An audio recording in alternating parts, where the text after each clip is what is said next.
प्रणाम, नमस्कार। शौर्य रस स्तंभ में आप सभी का, मेरे भारतवासियों का सभी का स्वागत है। शौर्य रस स्तंभ केवल एक एपिसोड नहीं, एक ऐसी विचारधारा जहाँ पर नात, जात, धर्म, पंथ एवं संप्रदाय से परे, जहाँ पर छुआछूत नहीं, स्पर्श अस्पर्श, अमीर गरीब, उच्च नीच कुछ भी नहीं, केवल मानवता, प्रेम, स्नेह, दया, करुणा और सेवा। मानव मात्र एक समान, जहाँ पर किसी भी जाति, चाहे वो हिंदू हो, मुस्लिम हो, सिख हो, ऐसा ही हम सभी देवी देवता, सभी महापुरुष, सभी ज्ञानी जन, सभी तत्व चिंतक, सभी साइंटिस्टों की तार्किक और दलील तौर पर बात करते हैं। मेरा उद्देश्य केवल मानव मात्र के लिए उन्नति, उत्थान, प्रगति और तार्किक एवं दलील तौर पर सच्ची बातें बताना है। यहाँ पर अंधविश्वास, कुरिवाज, आडंबर जैसी बातों को दरकरार में उसको दूर रखता हूँ। मनुष्य के बोलता हूँ, किसी भी व्यक्ति को, चाहे नर हो या नारी हो, मैं नर हूँ मतलब मेरा पुरुष तन है, नारी है मतलब वो नारी है। तन हमारे अलग है, पुरुष और स्त्री, ये आत्मा एक है, वो चेतन तत्व है। जब मनुष्य, परमात्मा ने मनुष्य को बनाया तो नर और नारी बनाया, न उसने जाति बनाई, न धर्म बनाए, न पंथ, न संप्रदाय, न उच्च, न नीच, न अमीर गरीब। सभी धर्म, पंथ, संप्रदाय कहते हैं परमात्मा के दरबार में सभी एक है। आप मंदिर में तो जाने नहीं देते, वहां पर आपकी वीआईपी की लाइन अलग, गरीब की लाइन अलग, वहां पर भी उच्च, वहां पर भी नीच। तो दरबार में मरने के बाद कौन दरबार देखने जाएगा? किसको पता स्वर्ग मिला या नरक मिला? फालतू कपोल काल्पनिक बातें। 5000 साल का इतिहास, उत्कृष्ट, उन्नत, अच्छी बात मान लिया। तार्किक एवं दलील तौर पर, साइंटिफिक तौर पर अगर आप सोचो, आज की सभी घटनाएं हैं 5000 साल के किसी भी व्यक्ति, चाहे वो ब्राह्मण हो, क्षत्रिय हो, वैश्य या शूद्र हो, अगर हमारे देवी देवता होते, राजा महाराजा होते, तो हमारे घरों के नाम, हमारे कुटुंब कबीलों के नाम, हमारे पूर्वजों के नाम उनके जैसे होते। दुर्योधन होता, दुशासन होता, शकुनि होता, विदुर होता, धृतराष्ट्र होता, युधिष्ठिर, भीम, अर्जुन, सहदेव, नकुल होता, पांडु होता, सहदेव होता। गिने चुने नाम है राम और कृष्ण, लक्ष्मण। वो महापुरुष रावण नाम नहीं, कुंभकर्ण नाम नहीं, राजा बलि नाम नहीं, हिरण्यकश्यप नाम नहीं, कंस नाम नहीं। तो गिने चुने केवल अच्छे नाम ही, तो अच्छे लोग अच्छे नाम रखेंगे। बुरे लोग तो नाम रखते ना, दुर्योधन, दुशासन, रावण, कंस, हिरण्यकश्यप, राजा बलि, वो तो नाम रखते हैं, जरासंध नाम रखते। कहने का तात्पर्य समझ लो, कहीं ना कहीं कुछ गलत बात है। अगर डीएनए सभी का एक है, तो पूर्वज हमारे, जब मनुष्य आदि मानव से आज का आधुनिक बना, हर तरफ की प्रगति की, पाषाण युग से लोह युग, ताम्र युग, कांस्य युग, गोल्डन युग, आज का आधुनिक युग, टीवी, मोबाइल, फ्रिज, सभी की बातें उपयोग करते हैं। चांद पे पहुंच गए, मंगल पे चले गए, हवा में उड़ने वाली गाड़ियां बना दी, विमान, टेलीविजन बना दिए। तो इंसान का फितरत है प्रगति करना, विकास करना, आगे बढ़ना। तो जब रावण काल में पुष्पक विमान था, तो अभी क्यों नहीं?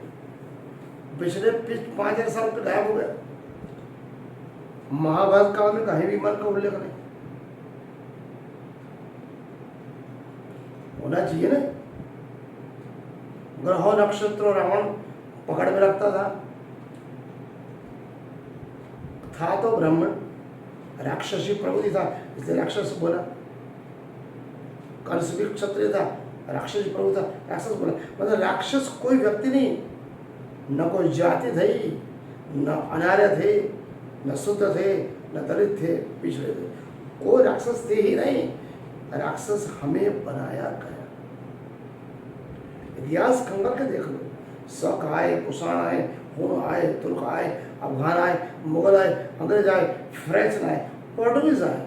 इस भारत भूमि पे हजारों साल से कितनी ही प्रजा आई। कुछ संस्कृति दे गई, कुछ संस्कृति ले गई। अगर बसे तो केवल मुगल यहाँ पे आए, धर्म दिया, आध्यात्म दिया, संस्कृति दी, कलाकारी दी, खान पान रहन सहन सब कुछ हमें दे दिया और हमें गुल मिल गए। पारसी को गुल मिल गई, क्रिश्चियन गुल मिल गए। अंग्रेज आए, कितने अंग्रेज आ गए? 1% अंग्रेज भी यहाँ नहीं रहे, जो कुछ था लूट के ले गए। अंग्रेज का हमें पता है, मुगल का पता है, उससे पहले का पता है।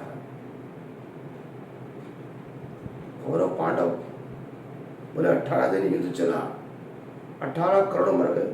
उस समय 8 करोड़ की तो बस्ती थी, बस और आज का हस्तिनापुर देखो, उस सब 100 गुना भी बढ़ा दे। कुरुक्षेत्र युद्ध का मैदान, कुरुक्षेत्र आज जो है उससे 10 गुना बढ़ा दो, 100 गुना बढ़ा दो, फिर भी एक तरफ 18 अक्षौणी सेना, एक तरफ 8 अक्षौणी, टोटल मिलाकर 26 अक्षौणी सेना। कहाँ युद्ध किया? कोई प्रमाण है? प्रमाण है तो बुद्ध परंपरा का, जैन परंपरा।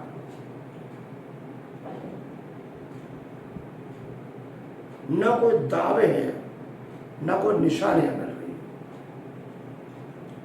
तो कहने का तात्पर्य 5000 साल पहले बुद्ध परंपरा थी, उसके बाद जैन आई, उसके बाद कृष्ण आया, मुस्लिम परंपरा आई, और पहले बोले सनातन परंपरा, वैदिक परंपरा, हिंदू परंपरा।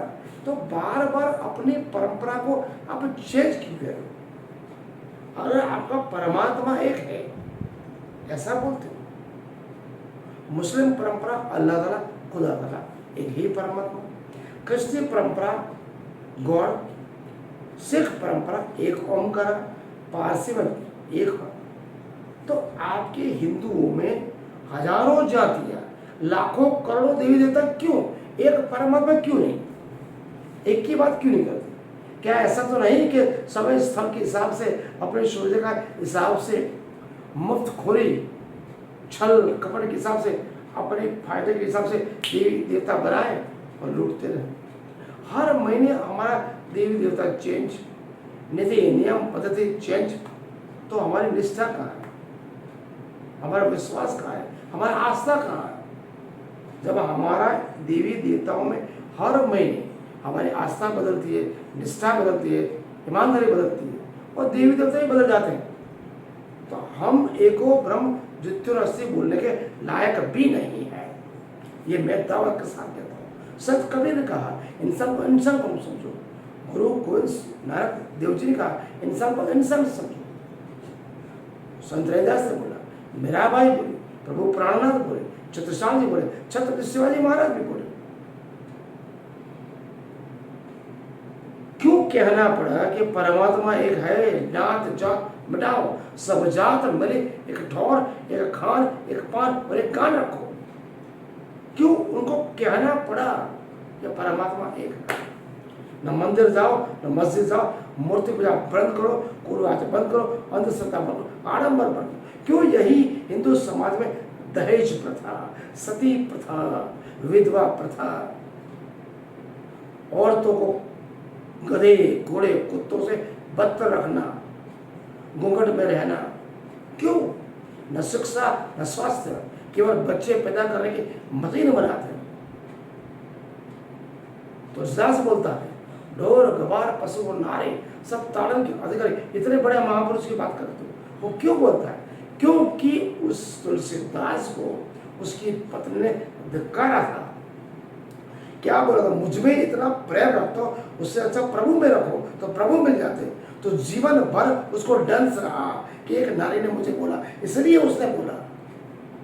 ढोर गवार पशु और नारी सब ताड़न के अधिकारी। आपका 5000 साल का इतिहास, मनु ग्रंथ, मनु महाराज स्त्रियों को नरक से बदतर गिनते हैं, पशु के समान गिनते हैं। वहां कोई स्त्रियों के सम्मान की कोई बात ही नहीं गई। नीच मानसिकता का इंसान में मनु महाराज को गिनता हूँ। कैसी मानसिकता होगी कि एक नारी को जिससे कुक्ष राम कष्ट पैदा होते, छत्रसाल छत्रपति शिवाजी पैदा होते हैं, महात्मा गांधी सरदार पैदा होते हैं, भगत सिंह खुदीराम बोस पैदा होते हैं, राणा प्रताप पैदा होते हैं, गुरु गोविंद सिंह पैदा होते हैं, सम्राट अशोक गिरो पैदा हुए, बुद्ध पैदा हुए, महावीर पैदा हुआ। उस नारी को नीच गिनते हो? क्या अधम है, अबला है? वही सर्वश्रेष्ठ है। प्रभु प्राणनाथ ने कहीं भी भक्ति और साधना पथ में नारी को बाधा नहीं मारा। उन्होंने बोला नारी ही सर्वश्रेष्ठ है, बिना नारी के भक्ति और साधना आप नहीं कर सकते। बिना उसके सपोर्ट से आपको किसी भी घर में आप खड़े नहीं रह सकते। पल पल हर घड़ी आपको की जरूरत तो पड़ती है। आपको माँ चाहिए, बहन चाहिए, भाभी चाहिए, बेटी चाहिए, और बहू भी चाहिए, और पत्नी भी चाहिए। तो दुश्मन किसको बनाया? नारी ने नारी को दुश्मन बनाया, क्योंकि आपकी पितृ पालक संस्था थी, इसलिए आपने नारियों को केवल उपयोग किया, बहकाया। सास बहू का रिश्ता वह माता और पुत्र का होता है तो आपको झगड़े ही नहीं। अब छड़े छड़े दूर रहे। हर प्रकार की गौरी बात, माँ मेलड़ी बात, नवरात्रि बात, क्या व्रत है? क्यों व्रत ही पूजा करे? क्यों नारी को ही गले में सिंदूर मंगलसूत्र बांधना, नारी को माथे सिंदूर लगाना? क्यों पुरुष को नहीं? पुरुष के लिए भी कोई निशानी होनी चाहिए, गले में मंगलसूत्र उसका होना चाहिए। क्यों नारी सज धक तैयार है? कोई सज धक के तैयार होने के लिए टेक्नोलॉजी अपनाओ, शिक्षा अपनाओ। ना मंगलसूत्र पहनाएंगे, ना सिंदूर डालना, ना हाथ बगड़ी पहने, मस्त रहो, आबाद रहो, दुनिया में जाओ, आगे बढ़ो। नारी केवल बच्चे पैदा करने की मशीन नहीं है। जिस दिन आपने समझ लिया शादी करो ना करो अपनी मर्जी है। मैं तो हर माँ बाप को बोलता हूँ, बच्चे को पालते मेरी बच्ची, लाडली बच्ची, प्यारी बच्ची, लक्ष्मी है, और 17 साल के बाद बाहर तो किसी अनजान घर में जा बेटी ये तेरा घर है। और कैसे माँ बाप हो तुम? जिस बच्ची को पाला पोसा पढ़ा लिखाया, ये पराया घर है, बचपन से बोलते बच्ची लड़की पराया घर है, बचपन से डाल दिया आपको। उसको शुद्ध खाना देते हो। लड़का कितना भी बदमाश हो, मेरा लड़का वर्ष बढ़ा, कौन सा वर्ष बढ़ाता है? वही तुमको मारता है, दाल मटन मच्छी खा कर। लड़की ही संभालती है। लड़के को लड़के की तरह समान रखो, वो हर चीज उसको दो जो आप अपने लड़के को दे रहे हो। मैं ये बोलता हूँ, जब तक शिक्षा सही ना लो, अपने पैर पे खड़ी ना हो जाओ, तब तक शादी करने की जरूरत है। किसी के बंधन में बंधने की भी जरूरत नहीं है। अकेले रहो और मस्त रहो। कौन सा समाज? कोई समाज नहीं है, सब बंधन है। शादी एक बंधन है। मैं पुरुष के नाते बोल रहा हूँ, कोचिंग क्लास सिखाता हूँ, हजारों बच्चे मेरे पास पढ़ चुके हैं। हर बच्चे को बोलता हूँ, अगर आपको अपनी माता की तरह चूल्हा करना, रसोड़े में रहना है, कपड़े धोना है, बर्तन मांजना है, पोछा करना है, और कुछ काम धंधा नहीं करना, अपने माँ पिता का अंडर में रहना है, तो वही करना, वरना पढ़ना, वरना पढ़ लो। पढ़ोगे लिखोगे बनोगे नवाब, वरना बनोगे खराब।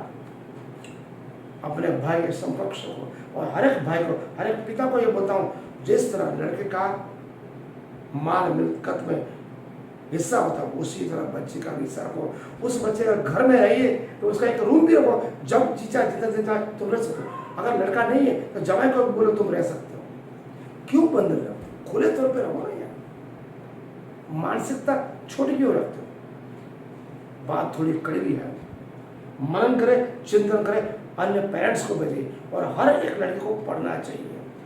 आप इंदिरा गांधी बन सकती हो, मार्गरेट थैचर बन सकते हो, सुनीता विलियम्स बन सकती हो, और राष्ट्रपति मुर्मू भी, मैरी क्यूरी भी बन सकती हो। दुनिया तुम्हारी है, तुम्हारे बिना बच्चा पैदा नहीं हो सकता। नारी ही सर्वश्रेष्ठ है। प्रणाम, नमस्कार।